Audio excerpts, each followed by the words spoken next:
벌써라는 말이 11월처럼 참 잘 어울리는 달은 없는 것 같습니다. 새해 맞이가 엊그제 같았는데 벌써 11월의 마지막 날이 되었습니다. 어느새 한 해의 마지막 달을 향해 가시는 우리 성도님들의 이 예배가 한 해를 잘 마무리하라는 하나님의 격려이자 작은 도전이 되어지시기를 소망하는 밤입니다. 18세기 말에 태어나서 19세기 초에 활동했던 아달베르트 폰 샤미소라는 작가가 있습니다.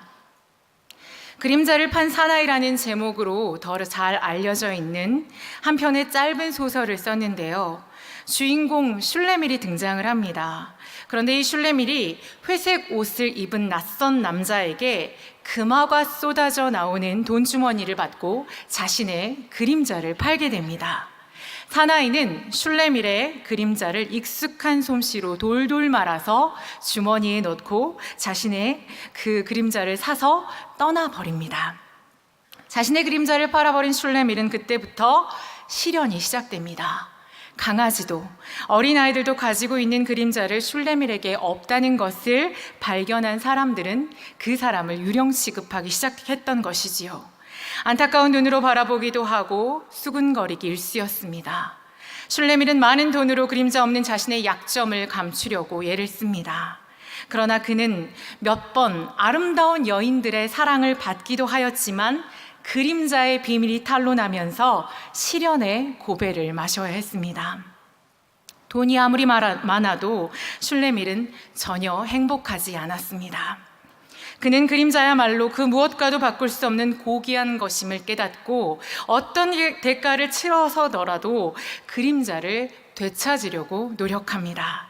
그러자 회색 옷의 낯선 남자는 이번에는 그림자를 돌려주는 대가로 그의 영혼을 구합니다. 계속되는 시련과 인간적인 배신으로 슐레밀은 참담한 삶을 살아가게 되지요.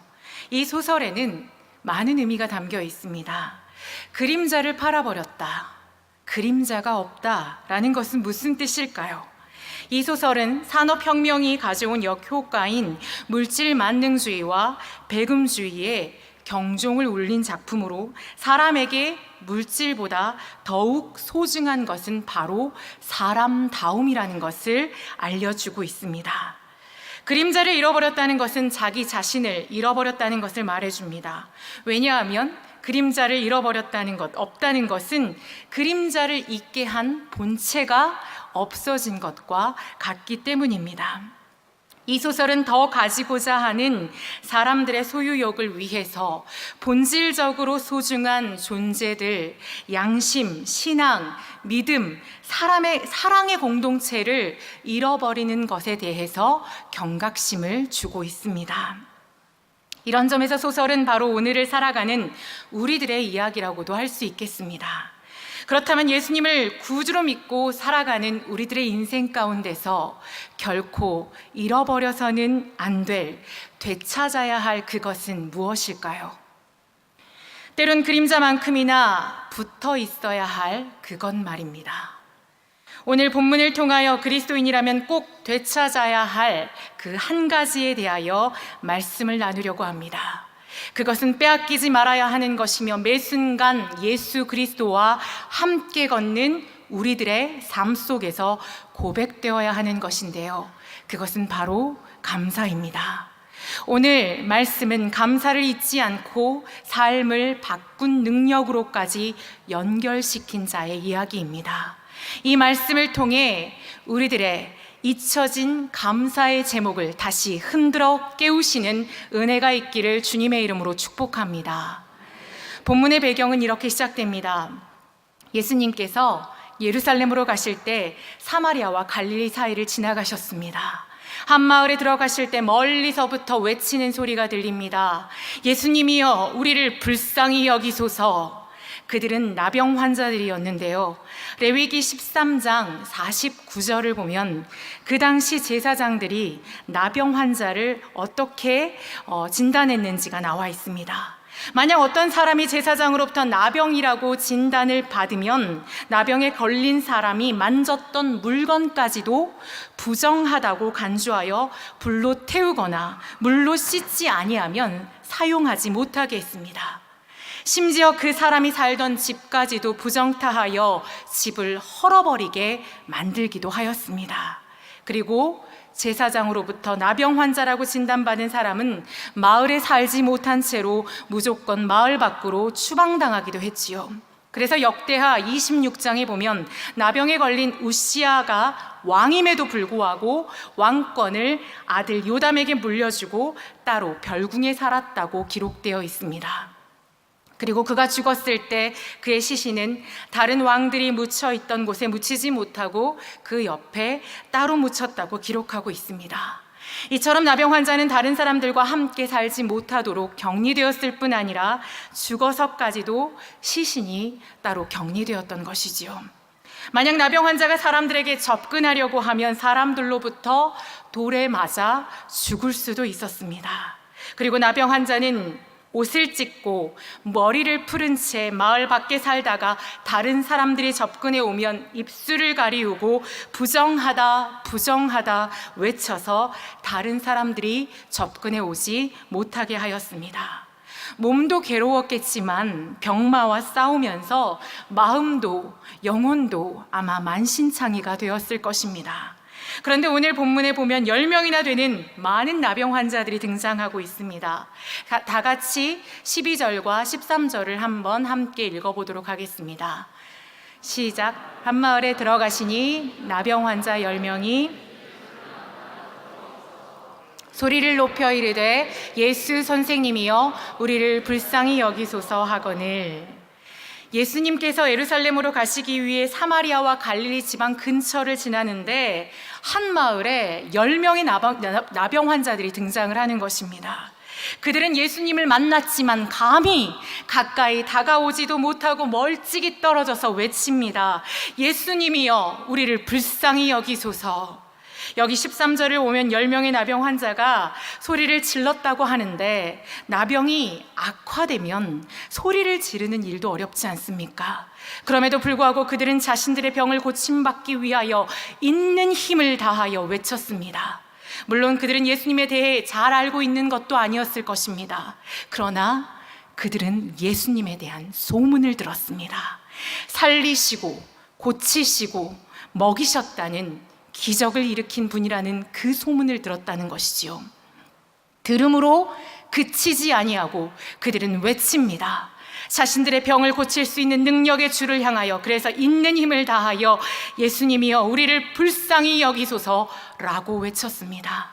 아마도 창자가 끊어질 듯이 그분이 돌아보시지 않으면 안 되도록, 그분이 걸음을 멈출 수밖에 없도록 부르짖었을 것입니다. 우리에게도 순간순간 이러한 자세가 필요하지 않을까요? 주님만이 해답입니다. 주님만이 나의 삶의 근본적인 열쇠입니다. 그렇게 우리는 부르짖기를 멈추어서는 안 될 줄로 믿습니다. 왜요? 하나님께서는 우리의 부르짖는 기도에 약하시기 때문입니다. 우리의 부르짖는 그 신음소리에 귀를 기울이시기 때문입니다. 못하실 일 전혀 없으신 전능하신 하나님께서 그 우리의 외침을 들으시기 때문입니다. 에레미야 33장 3절의 말씀을 함께 읽겠습니다. 너는 내게 부르짖으라. 내가 내게 응답하겠고 내가 알지 못하는 크고 은밀한 일을 내게 보이리라. 그렇습니다. 하나님께서는 부르짖는 모세의 기도에 응답하셔서 쓴물 마라를 단물로 바꾸어 주셨습니다. 하나님께서 회개하며 부르짖는 이스라엘 백성들의 기도에 응답하셔서 수많은 사사들과 선지자들을 보내주셨습니다.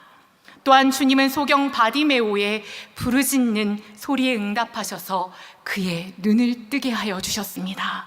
이처럼 하나님께서는 우리의 부르짖는 기도를 외면하지 아니하시는 줄을 믿습니다. 그러므로 우리도 부르짖는 거룩한 습관이 우리 몸에 배이게 하여야겠습니다. 부르짖는 자가 누리는 행복은 멀리 있지 아니하고 가까이 있습니다. 나병 환자들을 외쳤고 주님은 반응하셨습니다. 격리되고 부정타하시는 나병 환자들의 필요가 무엇인지 그들의 폐부 깊은 곳에 자리 잡고 있는 고통을 향해서 말씀하십니다. 제사장들을 향해 나아가 너의 몸을 보여라. 예수님께서는 나병을 고쳐주겠다 하시지 않고 제사장들에게 가서 너의 몸을 보이라고 말씀하십니다. 우리는 이 말씀에 주목해야 합니다. 여기서 두 가지 의미를 찾을 수 있는데요. 첫 번째 의미는 주님께서 이미 너의 병을 고쳤다라는 뜻을 담고 있습니다. 예수님께서 제사장들에게 가서 몸을 보이라고 말씀하실 때 이미 기적을 베푸시기로 결정하신 것입니다. 예수님께서 가나의 혼인잔치에서 기적을 베푸실 때도 물을 떠서 연회장에게 갖다 줘라라고 말씀하십니다. 예수님께서 물을 포도주로 만드시기로 결정을 하신 것입니다. 왕의 신하의 아이를 고칠 때도 직접 대면하지 아니하시고 집으로 돌아가라 말씀하십니다. 이미 고치시기로 결정하신 것입니다. 예수님께서 10명의 나병 환자들을 고쳐주시기로 작정하신 것 같이 이미 우리를 구원하시고 복을 주시기로 결정하신 줄을 믿습니다. 그러나 이 복을 받으려면 우리 안에 담대한 믿음이 필요합니다. 아무것도 보이지 않아도 들리지 않아도 믿을 수 있어야 한다는 것입니다. 믿음은 바라는 것들의 실상이요 보이지 않는 것들의 증거라고 말씀하지 않으셨습니까? 예수님께서 나병 환자들에게 믿음의 비밀을 가르쳐 주기를 원하셨던 것이지요. 두 번째 의미가 있습니다. 주님께서 제사장들에게 보이라고 할 때 그 두 번째 의미는 믿음으로 발을 내디뎌 보라라는 진리를 가르쳐 주시기 위해 제사장들에게 몸을 보이라고 하십니다. 예수님의 말씀을 들은 10명의 나병 환자들은 즉시 제사장들에게 향하면서도 마음은 몹시 불안했을 것입니다. 혹시 가다가 낫지 않으면 어떡할까? 혹시 제사장이 우리의 몸을 보고 거짓말을 한다고 하면 어떡할까? 이런 의심, 회의, 불안, 두려움 등이 마음에 엄습했을 것입니다. 믿음에 이르기 전에 의심이 있고 불안과 갈등이 있기 마련입니다. 그러나 이를 뚫고 나갈 때 믿음이 주는 달콤한 열매를 맺게 되는 줄을 믿습니다. 여기 놀라운 사실이 있습니다. 그들이 제사장에게 가기로 결정하고 발걸음을 옮기기 시작했을 때 자신들의 몸 가운데 나타난 큰 변화를 직감하기 시작합니다. 나병으로 일그러졌던 얼굴이 변하기 시작합니다. 기적이 시작되었습니다. 사랑하는 우리 서림의 성도님들, 기적이 있음을 믿으시기를 주님의 이름으로 축복합니다. 기적이 계속되는 현상이 곧 하나님 안에서 자연인 줄을 믿습니다. 우리는 자연 속에 기적을 발견해야 합니다. 내가 숨쉬는 것, 살아있는 것, 생각하는 것 모두가 하나님 안에서 놀라운 기적인 줄을 믿습니다.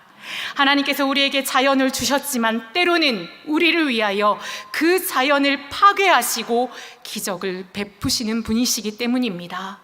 우리 성도님들의 기적이 자연이 되는 경험을 수없이 할 수 있으시기를 주님의 이름으로 축복합니다. 드디어 그렇게 기적이 일어났습니다. 예수님의 약속대로 10명의 나병 환자들은 제사장들을 만나기 전에 벌써 나병이 치유되었습니다. 집요하고 고통스럽게 그들을 괴롭히던 병의 뿌리가 뽑혔던 것이지요.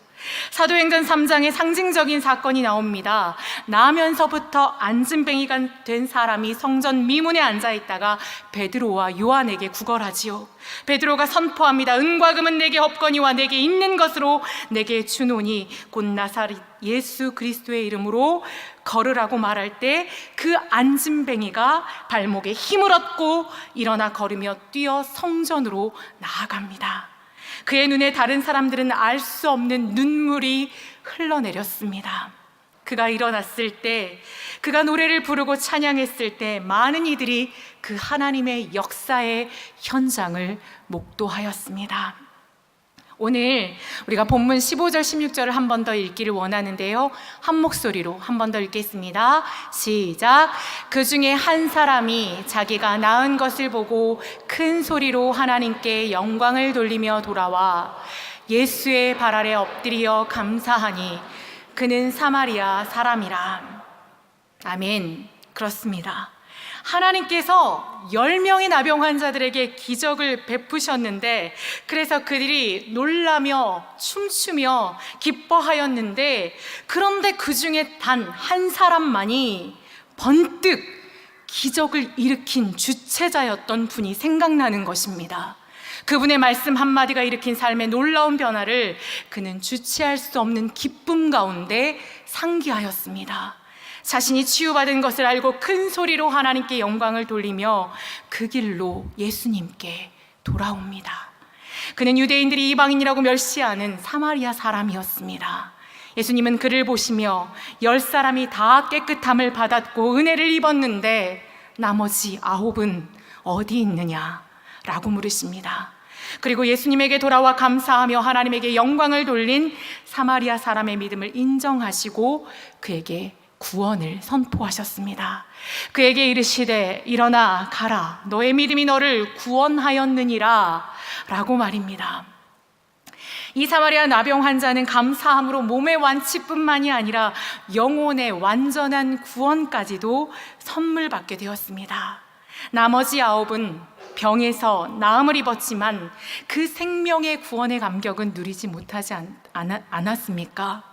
찰스 브라운이라는 사람이 예수님께 감사하지 않았던 9명의 심리를 추리해 놓은 것이 있더라고요.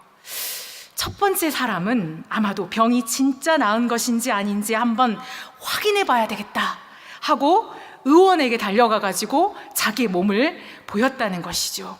두 번째 사람은 병이 낫기는 했지만 과연 이것이 앞으로 지속될 수 있을까? 추후에 나병이 재발될지도 모르니까 조금만 두고 보고 가자 라고 했다는 것이죠. 세 번째 사람은 천천히 주님을 찾아보면 될 건 아닌가, 자신의 행색이 너무나 초라하고 그동안 길거리를 누비면서 엉망이 된 그 상황에서 가면 안 되니까 목욕이라도 깨끗하게 하고 가자 하고 가지 않았다는 것이죠. 네 번째 사람은 이제 보니 나병이 아니었던 것 같다, 애당초 나병이 아니라 오진이었을 것 같다 라고 생각하며 예수님께 가지 않았다는 겁니다. 다섯 번째 사람은 약간 나은 정도야, 겉에 있는 부스럼은 떨어졌어도 아마 속에 있는 나병은 아직 남아있을지도 모른다 생각했다는 것이죠. 여섯 번째 사람은 제사장에게 가서 확인받은 후에 거리에 활보의 꿈을 이루자 하고 거리를 활보했다는 것입니다.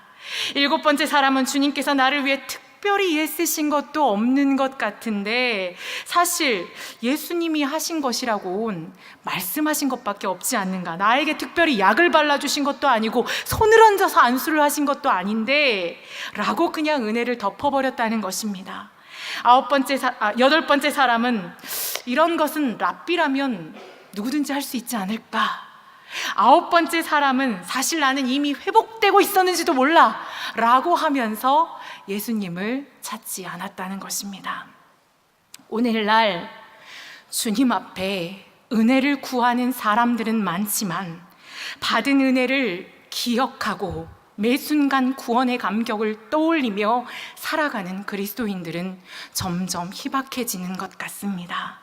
그러나 하나님을 믿는 우리 크리스찬들은 세상 사람들과 달라야 할 줄로 믿습니다. 세상 사람들은 은혜는 물에 새기듯이 있는다 할지라도 우리 믿음의 크리스찬들은 은혜를 거룩한 돌에 새기듯 기억해야 될 줄로 믿습니다. 그러나 마지막 10번째 사람은 돌아와 감사를 드립니다. 그는 단순했습니다. 복잡하지 않았습니다. 다른 사람들은 어떻게 하나 신경 쓰지 않았습니다. 또 나 혼자 돌아가서 예수님께 감사하면 다른 사람들이 어떻게 여길까, 그것도 생각하지 않았습니다. 예수님이 자신을 고쳤으니 당연히 예수님께 가서 감사해야지. 그래서 그는 예수님께 되돌아가서 엎드려 감사합니다. 그러자 예수님이 이상히 여기죠. 너희 10사람이 다 나음을 받았는데 나머지 9은 어디 갔느냐? 다 돌아와 예수님께 감사를 드려야 마땅한데 한 사람만 돌아왔다는 것입니다. 그리고 말씀하십니다. 일어나 가라, 너의 믿음이 너의 영혼을 구원하였느니라. 이 장면의 대화에서 감사는 신앙의 문제인 것을 예수님은 분명하게 말씀하고 계십니다. 신앙이 있는 사람만이 어떠한 상황 가운데서 감사할 수 있기 때문입니다. 그런데 신앙이 균열되어 있거나 신앙이 시들시들해진 사람들은 환경이 아무리 좋아도 감사할 수 없다는 것이죠. 감사가 삶을 바꿀 수 있도록 우리 서림의 성도님들은 감사의 능력을 사용하실 수 있기를 주님의 이름으로 축복합니다. 어떻게 할까요? 첫 번째는요, 감사가 위기를 기회로 반전시키는 능력임을 믿고 적극적으로 활용하라는 것입니다. 9명의 나병 환자들은 병을 앓는 동안 육신의 위기가 커서 예수님을 만난 후에 그것을 벗어난 것만으로 만족했던 것 같습니다. 그러나 10번째 나병 환자는 그것으로 그치지 않았습니다. 그 시대적인 상황 가운데서 나병 환자들은 몸뿐만 아니라 마음도 영혼도 피폐해졌기 때문에 몸을 고친 예수님께 나의 마음도 영혼도 고쳐달라고 나아오지 않았을까요? 여러분 안에 깊은 배부까지 성령께서는 말할 수 없는 탄식으로 친히 간구하여 주신다고 말씀하셨습니다.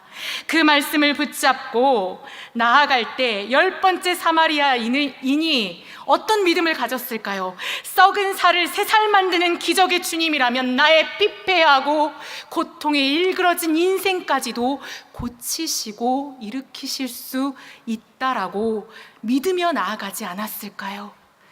모든 사람은 자신에게 닥친 위기를 기회로 반전시킬 수 있는 특별한 장치를 가지고 있다고 합니다.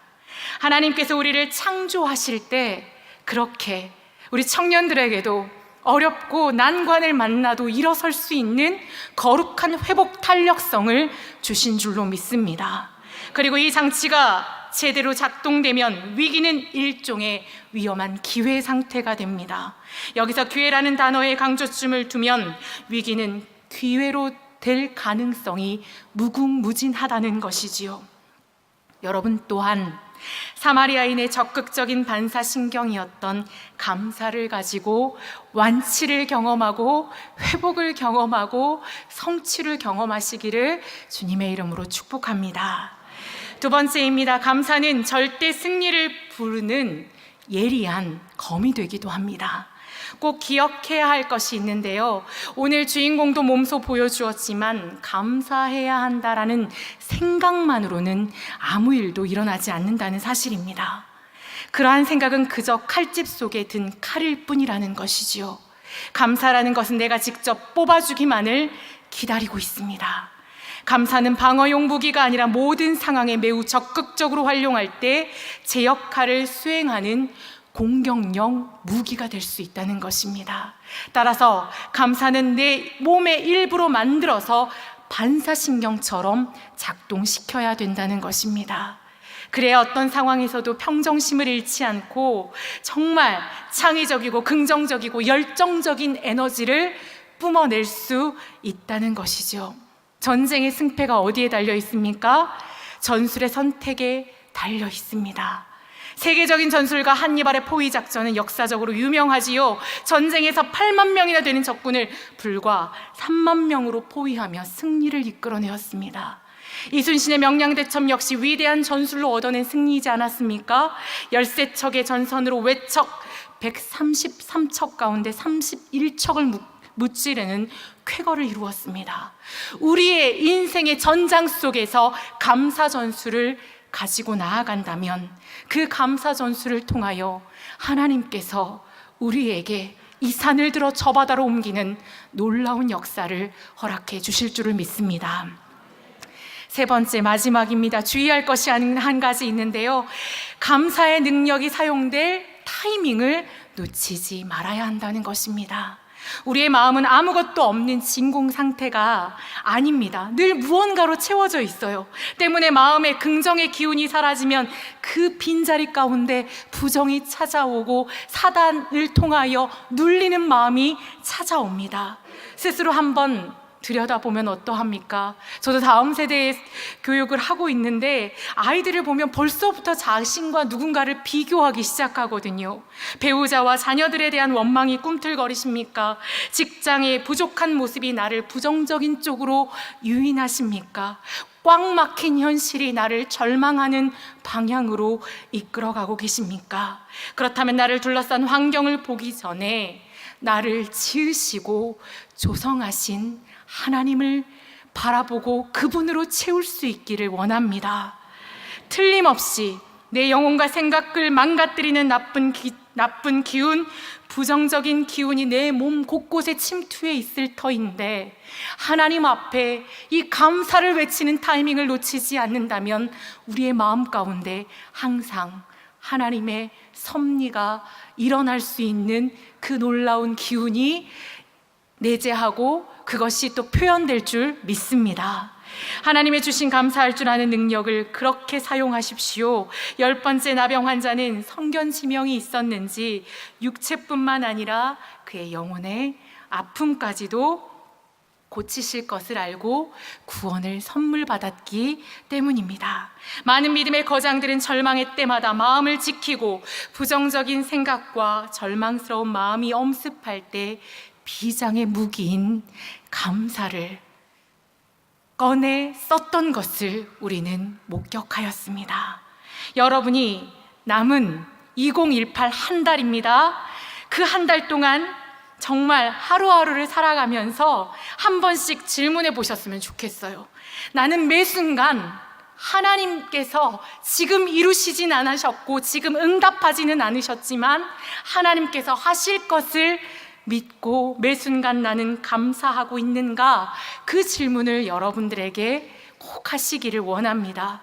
그때 여러분을 넘어뜨리고 불평과 부정과 절망의 바이러스들이 여러분의 삶에 침투할 때 그 감사의 검이 예리하게 사용될 것을 믿기 때문입니다. 실로 신앙에 있어 감사하는 것은 굉장히 중요한 포션입니다. 감사하는 것이 신앙의 본질적인 내용이기 때문입니다.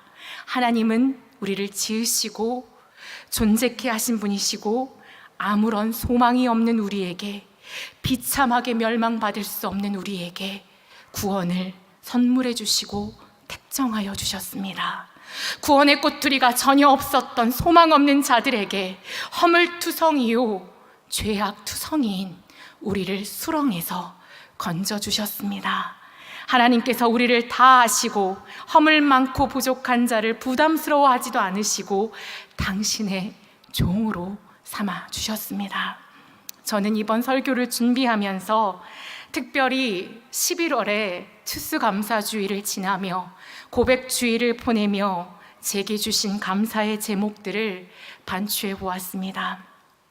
서림교회에 온 것도 은혜이고 교회 학교를 섬긴 시간들을 되돌아보니 감사가 절로 나왔습니다.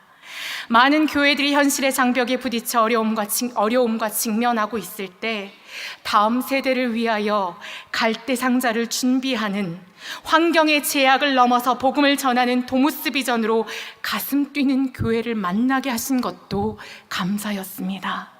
노장의 투혼으로 매 순간 무브를 외치시는 위임 목사님과의 만남도 감사가 되었습니다.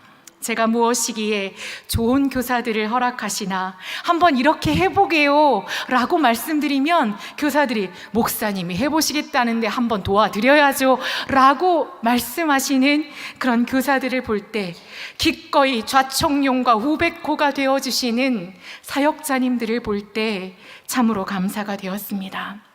우리의 필요를 아시고 때마다 시마다 그 필요를 채우시며 우리를 넘치도록 축복해 주시는 여호와의 은혜를 이루 말할 수 없습니다.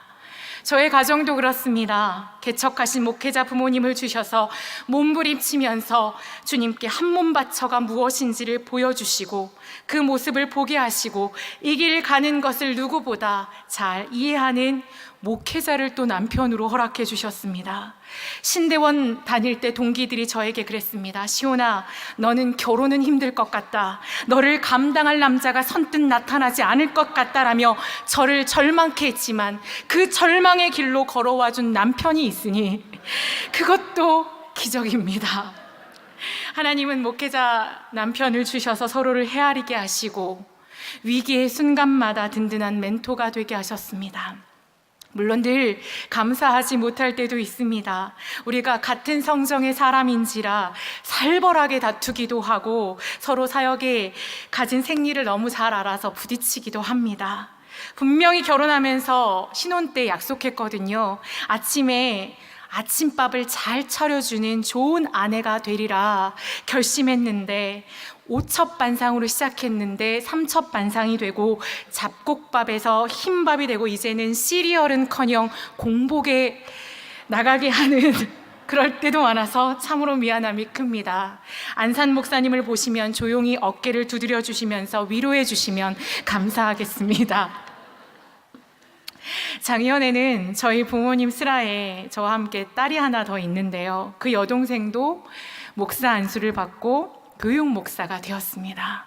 늘 고등학교 때부터 입버릇처럼 자기는 무디 목사님을 통해 성악을 전공했거든요. 근데 찬양을 하는 생키 같은 사역자가 되고 싶다라고 꿈을 얘기했는데 그러고 보니 저희 가정은 모두가 주의 길을 가게 되었습니다. 한 번의 인생길을 주님께 충성을 다하는 직분으로 부르심을 받았으니 이것만큼 큰 은혜가 어디 있을까 싶어 참으로 감사했습니다. 여러분, 여러분의 가정 가운데 어려움이 있으십니까? 몇 년간 기도했던 제목들이 요지부동하지 않고 그대로 멈춰 있습니까? 그런 우리에게 야고보서는 이렇게 약속합니다. 1장 17절 함께 읽겠습니다.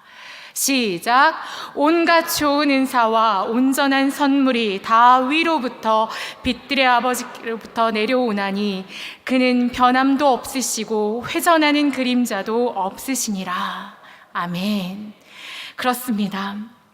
우리 안에 정말 수없이 많은 난관들이 있지만 기대하는 대로 일이 풀려지지 않고 있는 연말일 수도 있겠지만 그래도 트라이 땡스기빙 감사해보기를 주님의 이름으로 도전합니다. 없는 것으로 인해 원망하지 말고 이미 주신 것으로 인해 감사하고 사라진 것으로 인해 불평하지 말고 남아있는 것으로 감사하고 약한 것으로 인해 고민하지 말고 나에게 아직도 남아있는 강한 것으로 인해 감사하는 우리 서림 교우들 되시기를 주님의 이름으로 축복합니다. 어떤 상황과 형편에서도 모든 것을 합력해서 선을 이루시는 그 하나님을 믿고 나아간다면 하나님께서 놀라운 기적의 휘장을 우리의 인생 가운데 열어주실 줄을 믿습니다.